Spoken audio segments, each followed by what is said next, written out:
नमस्कार श्रोते हो, इरा ब्लॉगिंग मराठी ह्या यूट्यूब चॅनलवर सर्वांचे स्वागत. आजच्या व्हिडिओमध्ये आपण ऐकणार आहोत खेळ मांडला या कथेचा भाग 12. लेखिका संजना इंगळे. आरोहीला दिवस गेलेत ही गोष्ट आरोहीने प्रमिलाला सांगितली. प्रमिलाला धक्का बसला. आरोहीने प्रमिलाला विश्वासात घेऊन सगळी हकीकत सांगितली. प्रमिला काळजीत पडली. ही गोष्ट फक्त प्रमिला आणि आरोहीत होती. आरोही आधीच सर्व प्रकारामुळे नैराश्यात होती. त्यात हे असं. आरोही आता मोठ्या संकटात सापडते. एक चूक किती महागात पडली हे तिच्या लक्षात आलं. आरोही मानवला आत्ताच्या आत्ता कळलं. तो करेल काहीतरी. नाही, मानवला जर मी संपर्क केला तर मी माझ्या आईला मुकेल. आईला कसं कळेल हे? कळूच द्यायचं नाही आपण. आपण कळू दिलं नाही तरी मानवला हे समजल्यावर तो मला घेऊन जाईल. कुणाचाही विचार करणार नाही. मी चांगलं ओळखते त्याला. अगं पण मला आईला गमवायचं नाहीये. या विवंचनेतच 3 महिने निघून जातात. या काळात आरोही अगदी सुन्न होऊन जाते.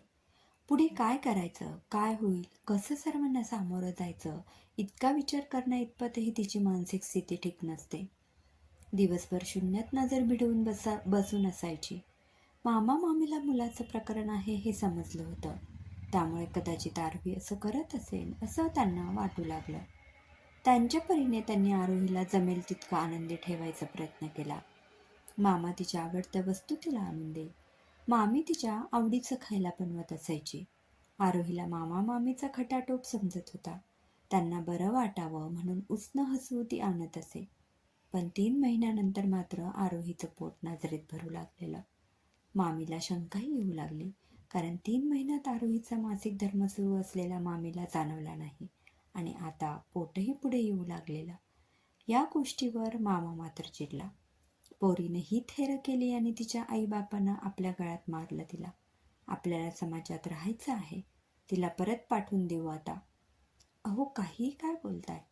काहीही असलं तरी तिची परिस्थिती नाजूक आहे आणि तिच्या आईवडिलांना ही गोष्ट माहीत नसेल तर कुठे जाईल ती?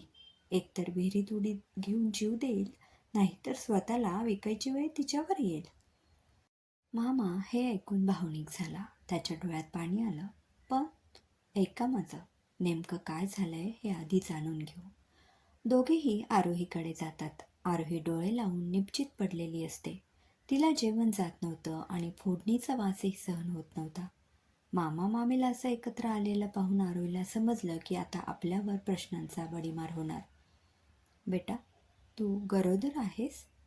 आरोही काहीही बोलत नाही. बोल बाळा, हे बघ, आमच्यापासून काही लपू नकोस. आरोहीला आता बांध फुटतो. इतक्यात तिथे प्रमिला येते. मावशी, मी सांगते सगळं, पण शांतपणे ऐकून घ्या आणि मग निर्णय घ्या. प्रमिला आरोहीच्या बाबतीत घडलेली सर्व हकीकत सांगते.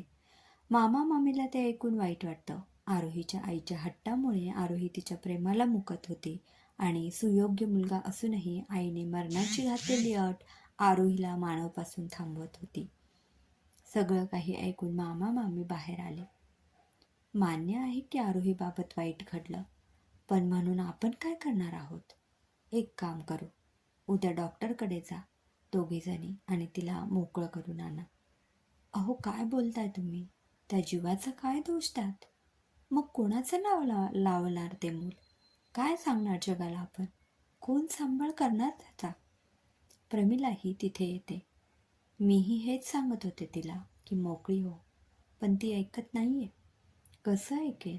अख्खं जग एकीकडे आणि आईची माया एकीकडे असते. मामा मामीकडे प्रश्नार्थक नजरेने बघतो. असं बघू नका.